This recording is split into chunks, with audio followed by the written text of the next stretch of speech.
Bonjour tout le monde, mon nom est Robert Gauthier et puis bienvenue au réseau qui s'appelle Lumière sur la prophétie biblique. On vous encourage à vous abonner, à simplement vous abonner et puis une petite cloche qui va apparaître là. Et puis pesez sur la cloche, puis ceci va signifier que vous allez recevoir automatiquement des avertissements lorsque je fais un nouveau vidéo. Puis à votre loisir, vous pouvez les écouter. Alors, on commence maintenant. C'est la deuxième vidéo sur les puissances nationales et impériales. OK. Alors, voici un aperçu. On a vu le premier vidéo qui s'appelle Chronologie historique des puissances. Et puis aujourd'hui, on va prendre la chronologie renversée et les 7 têtes. Après ça, on va prendre 5 têtes qui sont tombées. Puis on va parler d'une huitième. Intéressant. Et puis on va toucher à la terminologie, le nouvel ordre mondial. Est-ce que ceci est dans la Bible? On verra. Les dernières étapes eschatologiques, c'est-à-dire après 1260 jours, il reste encore 30 jours pour atteindre 1280 jours, puis un autre 45 jours pour atteindre 1335 jours. À 1335 jours, nous sommes rendus à la pleine bénédiction où nous sommes dans le royaume. Alors voici la chronologie renversée. Ce qui est important de comprendre, c'est que Babylone va être détruit avant la Syrie. On lit ça dans Isaïe 14, verset 26. Ça, c'est tellement important à comprendre. Je sais que les gens, ils parlent toujours de la bête, là, mais on parle très rarement de l'Assyrie, qui était une puissance. C'était tout un royaume, l'Assyrie. L'Assyrie était remplacée par Babylone, qui, elle, était un empire. Hein? Babylone, c'est un empire. L'Assyrie, c'est un royaume.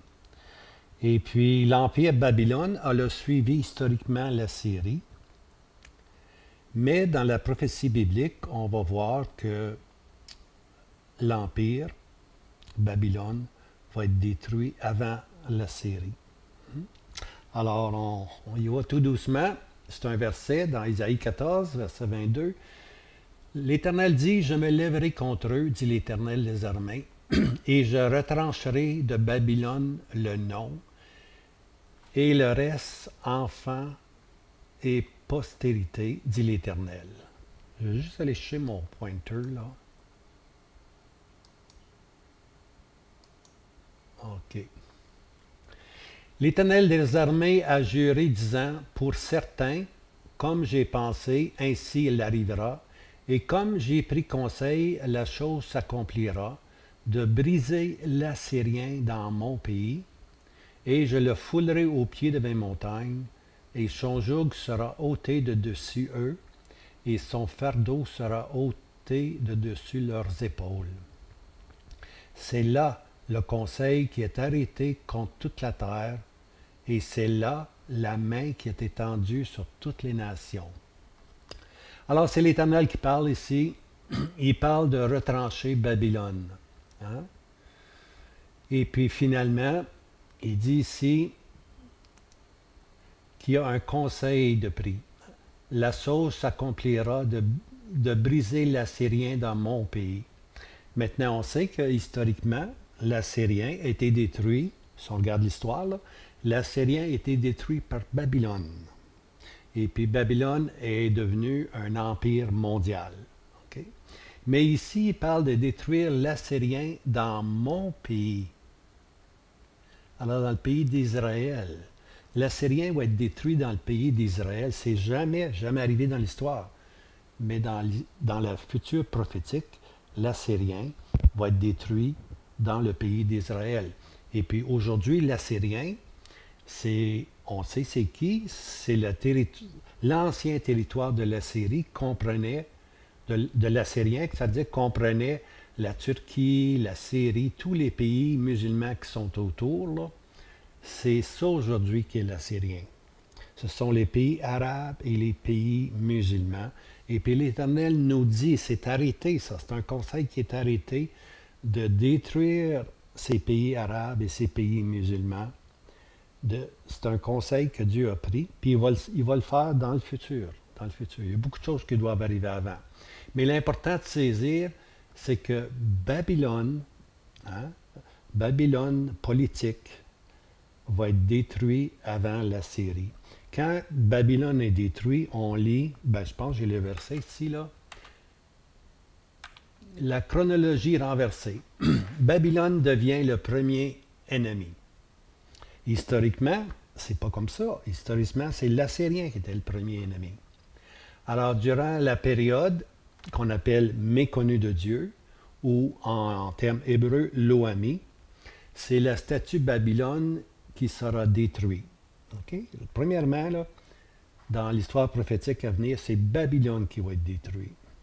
Et puis voici le verset, « Et je vis la bête », c'est Babylone politique, « Et je vis la bête et les rois de la terre et leurs armées assemblées pour livrer combat à celui qui était assis sur le cheval et son armée. Et la bête fut prise, et le faux prophète, ça c'est l'Antichrist. Alors, la bête politique, Babylone qu'on appelle, et puis le faux prophète, l'Antichrist qu'on appelle, tous les deux vont être jetés vifs dans les temps de feu, embrasés par le souffle. On lit ça dans Apocalypse 19, versets 19 à 21.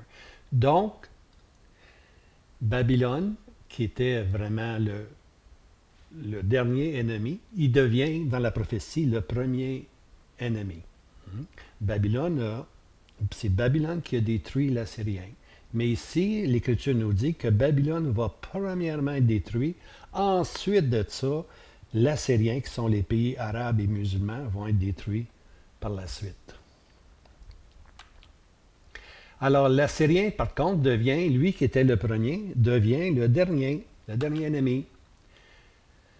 Alors, ce qui va arriver, c'est quand l'Assyrien est détruit, sur le bord d'être détruit, les tribus de Juda puis de Benjamin vont se convertir. Juda et Benjamin sont responsables de la mort du Seigneur Jésus. Ce sont les deux tribus qui étaient là lorsque le Messie s'est présenté à eux. Eux l'ont rejeté, eux l'ont fait crucifier. Maintenant, ces deux tribus-là vont se convertir. Ils ne se convertissent pas sous la période des 1260 jours, ce qui est la période de la Grande Tribulation. La Grande Tribulation est terrible, terrible, mais ce n'est pas la Grande Tribulation qui va briser les Juifs. C'est un peuple au cou roide. Hein? Mais ça va prendre plus que la Grande Tribulation, ça va prendre l'Assyrien, les pays arabes et les pays musulmans qui vont pénétrer dans Jérusalem. Oui, ils vont pénétrer dans Jérusalem. Jérusalem sera prise. La moitié de la ville va être emmenée en captivité, puis les femmes vont être violées. On lit ça dans Zacharie, chapitre 14, verset 2. Alors, Jérusalem va être prise par l'Assyrien et les pays arabes. Alors, sous l'attaque du roi du Nord, humiliés et de la poussière, ils vont crier vers Dieu. C'est à ce moment-là qu'ils se convertissent. Lorsqu'ils réalisent là, qu'ils sont vraiment, vraiment perdus, complètement perdus, pas un petit peu perdus. Un petit peu perdu n'amène pas la conversion. La vraie conversion, c'est lorsqu'on est complètement, complètement perdu, qu'il n'y a aucune ressource. À ce moment-là, on se tourne vers Dieu. Hein? La conversion, c'est comme un homme qui est en train de se noyer. On lui offre de l'aide, mais si on essaye de lui aider, c'est nous qui allons caler avec. Il faut attendre au moins 3 fois que la tête soit sous les eaux. Et puis à la 3e fois, on peut le recueillir, parce que là, à ce moment-là, il ne se défend plus. Il réalise qu'il n'a plus de force. Il est à la merci de quiconque voudra bien le sauver. Alors, c'est pareil pour les Juifs. Ils vont lorsqu'ils vont être dans la poussière, humiliés, complètement humiliés, ils vont se tourner vers Dieu. Isaïe 29, versets 4 et 5. Ensuite, on lit dans Zacharie 12, verset 12, qu'il va y avoir une humiliation, une repentance. Hein? Chaque famille à part, à partir de la famille du roi, les Lévites, les sacrificateurs, puis le peuple, chaque famille à part, ils vont s'humilier d'avoir rejeté le Messie. À ce moment-là, ils retrouvent leur statut de mon peuple, c'est-à-dire ami. Ami veut dire mon peuple. Présentement, ils sont l'ami, pas mon peuple. Mais dans cette période-là, où l'Assyrien attaque Jérusalem, à ce moment-là, ils se tournent vers Dieu. Ils sont de nouveau connus de Dieu. Et puis, dans cette période-là, les 10 tribus reviennent maintenant. Eux aussi vont se convertir, mais eux ne se convertissent pas à Jérusalem. Les 10 tribus, à Ézéchiel 20, on lit que les 10 tribus se convertissent en chemin dans le désert. Hein? Eux ne sont pas coupables du meurtre de Christ. Eux sont coupables de l'idolâtrie. C'est pas pareil. Donc, le jugement non plus ne sera pas pareil. Dieu est juste dans son jugement. Alors, ici, ce qui est important de réaliser, c'est qu'un royaume, ce n'est pas un empire impérial. Un royaume, c'est simplement une puissance. Ça peut être un royaume qui est relativement petit ou relativement grand, mais ce n'est pas un empire. Un empire, c'est une puissance qui contrôle le monde. Un empire n'est pas un royaume. Un royaume peut être fort, avoir quelques pays autour de lui, mais un empire, c'est vraiment une puissance impériale, une puissance mondiale. Okay? Puis les empires ont commencé avec Nebuchadnezzar. Dieu lui a dit, tu es la tête d'or. Hein? C'est Dieu qui, dans sa providence, introduit un nouveau système qu'on appelle le système des empires. Puis on va voir, il n'y a eu que 4 empires. Regardons maintenant quelques royaumes ou quelques puissances nationales. Le royaume de l'Assyrie. Quand on parle de l'Assyrien, on parle de ce royaume-là. C'est un royaume qui était puissant. C'est ce royaume-là qui a emmené les 10 tribus en captivité. Il les a emmenés dans le nord, complètement dans le nord. Et ils sont là, les 10 tribus, jusqu'à ce jour. Il y a le royaume de la Syrie. Ensuite, ça, il y a le royaume de l'Égypte. Après ça, il y a le royaume de l'Éthiopie. Tous ces royaumes ont directement influencé le parcours et l'histoire d'Israël. Maintenant, on va arriver dans ce qu'on appelle les 7 têtes et les 10 cornes. Apocalypse 17, verset 7. Ça, c'est important à saisir. Maintenant, il faut faire attention aux enseignants de la prophétie qui affirment que les 7 têtes représentent 7 empires impériaux. Il n'y a pas eu 7 empires, mais eux disent qu'il y a eu 7 empires impériaux. C'est absolument, absolument faux. Daniel ne parle que de 4 empires, dont la 4e Rome reprendra vie sous le nom de l'Empire romain reconstitué. Alors, ces enseignants-là sur la prophétie ont un calcul fort erroné. Il faut compter avec Daniel. Hein? Un bon Daniel, je le dis souvent, un bon Daniel peut aller partout dans la prophétie. C'est important de connaître Daniel. D'ailleurs, il y a un frère que j'aime beaucoup qui m'a demandé de peut-être faire des présentations sur le livre de Daniel, du chapitre 1 au chapitre 12. Puis je pense qu'il a raison. Ben, je pense pas, je sais qu'il a raison. Hein? Merci André de m'avoir suggéré ces choses-là. Et puis, peut-être cet hiver, on va faire une série sur Daniel. Hein? Un bon Daniel peut aller partout. Alors, comptons avec Daniel ici. Premier empire, c'est Babylone. Le roi de Babylone, Nebuchadnezzar. Le deuxième empire qui ont détruit Babylone, c'est les Mèdes et les Perses. Les Mèdes et les Perses, à leur tour, ont été détruits par les Grecs. C'est le temps des Grecs. Et puis finalement, les Grecs ont été détruits par les Romains. C'est la période des Romains. Hein? Maintenant, la parole de Dieu nous dit que cette dernière, c'est-à-dire l'Empire des Romains, cette dernière doit reprendre vie et répondre à la mort du Messie. C'est elle, cet empire-là ici, là, l'Empire des Romains, qui a crucifié le Seigneur Jésus. Elle avait le pouvoir de le libérer, mais elle ne l'a pas libéré. Et puis, alors, c'est ça que Daniel nous dit, il y en a 4. Maintenant, si vous voulez, on va compter à la manière des hommes. Les hommes disent, non, il y en a plus que 4. Il faut mettre l'Assyrie comme 5e, il faut mettre l'Assyrie comme 6e, il faut mettre l'Égypte comme 7e. Et puis même, ces 3 dernières sont des royaumes et non des empires. Rappelez-vous, là, la Syrie, c'est une puissance nationale, c'est un royaume. La Syrie, ici, c'est une puissance nationale, c'est un royaume. L'Égypte, c'est un royaume. Et puis, il y a aussi ici, on peut regarder ici l'Éthiopie. L'Éthiopie, c'était une puissance nationale. Hein? C'était vraiment une puissance nationale. Alors, on est rendu à 8. On a doublé ici, on a doublé. Daniel dit non, il y en a 4. Il n'y en a pas 8, il y en a 4. Alors, tout ceci, là, c'est faux. Complètement faux. Ignorer ces enseignements-là. Alors, d'autres calculs erronés. D'autres enseignent que la prophétie affirme que l'expression « 5 sont tombés ». OK, ça c'est un verset dans Apocalypse 17, verset 10. Ces enseignants disent qu'historiquement, les 5 têtes tombées sont 5 empires. Ont-ils raison? Est-ce que c'est des empires, les têtes qui ont tombé? Alors, comptons.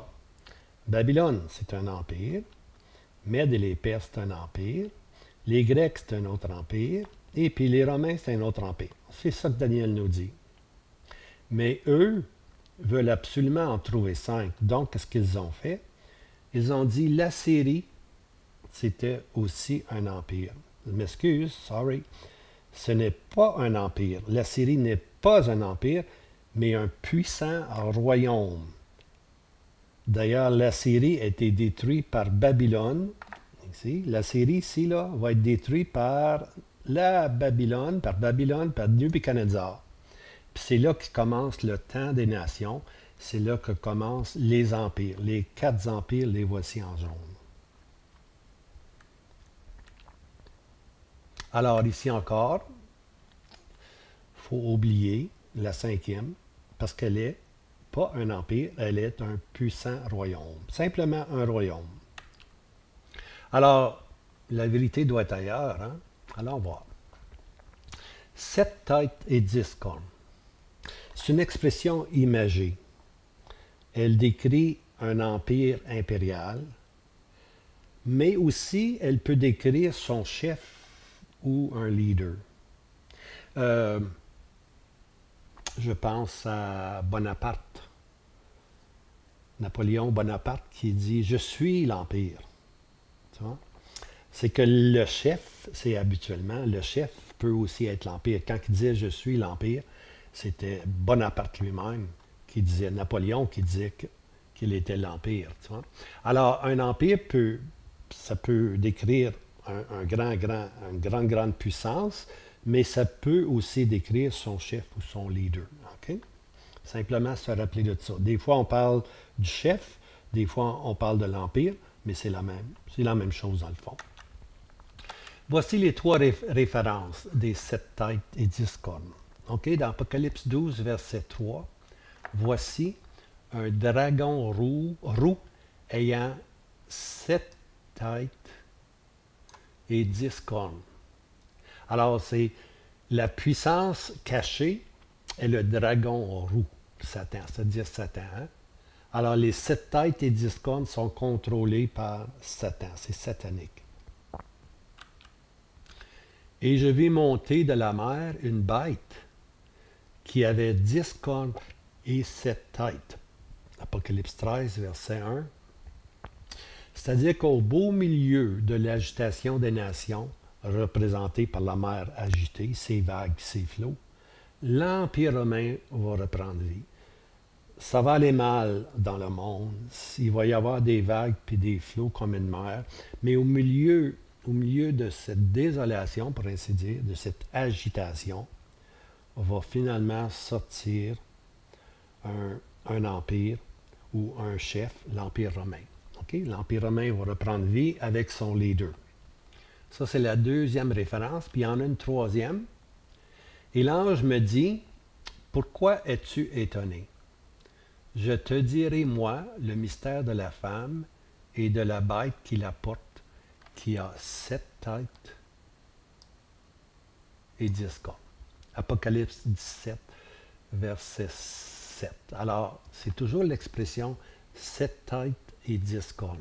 Ceci décrit la bête. On l'appelle la bête. Hein? Pour l'apôtre Jean, il n'y a qu'une seule bête. Il y en a deux dans l'Apocalypse 17, mais pour Jean, quand il parle de la bête, là, il ne parle pas de la bête religieuse, il ne parle pas de l'Antichrist, il parle de la bête politique. Un des 7 anges va révéler, pas un, mais 2 mystères. Là, c'est les 7 anges qui vont révéler le mystère de quoi? Le mystère de la femme, et puis le mystère de la bête, 7 têtes et 10 cornes. Voici ici, Apocalypse 7, Apocalypse 17 il est sur le point de nous révéler le mystère de la femme qui est assise sur la bête. Alors ici, c'est la femme religieuse, c'est la fausse épouse, c'est la fausse église. Hein? Et puis, ici, on voit, et de la bête qui la porte. Alors, il y a 2 mystères. Il y a le mystère de la femme, la fausse église, la profession chrétienne, si on peut dire. Et puis la bête, ça, c'est la puissance politique qui la porte. Okay? Et puis cette bête, elle a 7 têtes et 10 cornes. Alors, qui est la bête? L'Apocalypse 13 nous présente 2 bêtes. Versets 1 à 10, « Et je vis monter de la mer une bête. » Puis, Apocalypse 13, versets 11 à 18, « Et je vis un autre bête montant de la terre. » Alors, il y a 2 bêtes. Une qui monte de la mer, puis l'autre qui monte de la terre. Okay? Alors, c'est intéressant, là. C'est comme ça qu'on peut les contraster. Une qui est de la terre, puis l'autre qui est de la mer. Alors, quelle bête? Pour l'apôtre Jean, il n'y a qu'une bête qui occupe son esprit. J'ai dit ça tantôt, mais là, je le redis. Lorsque l'apôtre Jean parle d'une bête, il ne parle pas de la bête qui sort de la terre, la bête religieuse, celle qui fait des miracles, hein? qui ressemble à un agneau, mais qui parle comme un dragon. C'est une bête religieuse, elle fait des miracles. Pour Jean, lui, sa bête, c'est la bête politique. Pour lui, pour Jean, lorsqu'il parle de la bête, il parle de la première bête, celle qui sort de la mer. Au milieu de cette agitation, va sortir un empire. Il décrit toujours cette bête avec cette expression imagée, 7 têtes et 10 cornes. Ça, c'est l'image de la bête. Elle a 7 têtes et 10 cornes. Le mystère de la bête. La bête qui la porte et qui a les 7 têtes et les 10 cornes. Alors, c'est la bête qui a les 7 têtes et les 10 cornes. Elle porte qui? Elle porte la fausse église. Elle porte la prostituée. Hein? Celle qui a eu des enfants. C'est une mère. Elle a eu des enfants. La chrétienté, c'est immense, c'est immense, c'est immense. Mais c'est la bête, à un moment donné, qui va porter la fausse Église. Hein? Qui va porter la fausse Église. Il faut premièrement que la vraie Église monte au ciel, c'est l'enlèvement. Mais ensuite, la profession chrétienne apostate continue. Puis elle, cette profession-là, cette fausse Église-là, va s'associer avec la bête, c'est sûr et certain. Alors, regardons ce symbole. 7 têtes et 10 cornes. Alors, c'est ça qu'on va prendre dans le prochain vidéo. Je ne veux pas m'étendre trop longtemps. Là. On va voir les 7 têtes et les 10 cornes. Hein? Puis, on va vraiment rentrer dans ce que la bête est, tout simplement. Alors, j'espère que ceci vous a aidé un petit peu, hein, un petit peu pas aller loin des fois. Il s'agit de recevoir des bons enseignements. Et puis, une fois qu'on a reçu les bons enseignements, on peut aller plus loin. Hein? Il n'y a rien de pire, bien-aimé, que de recevoir au commencement de notre vie chrétienne des enseignements erronés. À ce moment-là, on a une très mauvaise base. Et puis, il faut presque détruire pour rebâtir. C'est beaucoup plus facile si le fondement est solide de bâtir une maison. Hein? Et puis, c'est comme ça dans la prophétie. Il faut avoir des bonnes bases. Hein? Et puis, il faut avoir des bons enseignements. Parce que c'est comme un parfum. C'est un vase qui a un parfum. Il va toujours garder l'arôme du premier parfum. Tu peux le laver tant que tu veux avec du savon, mais il va toujours sentir son parfum original. Alors, c'est pour ça que si nos fondements sont erronés au commencement, on va avoir de la difficulté. On a toujours de la difficulté. Hein? Mais heureusement, Dieu est là. Dieu ne nous abandonne pas. Et puis Dieu, dans sa parole, et par son esprit, peut nous enseigner le bon chemin. Alors, on espère que vous avez apprécié ces quelques enseignements sur la prophétie biblique. Puis, abonnez-vous, puis joignez-vous à nous. La semaine prochaine, d'ici une semaine, là, je vais en avoir un autre. Et puis, ça va être les 7 têtes. Hein? Les 7 têtes. 5 sont tombés. En tout cas, on n'entre pas là-dedans tout de suite. On vous laisse avec ces paroles. Que le Seigneur vous encourage. Passez un bon week-end. Merci beaucoup.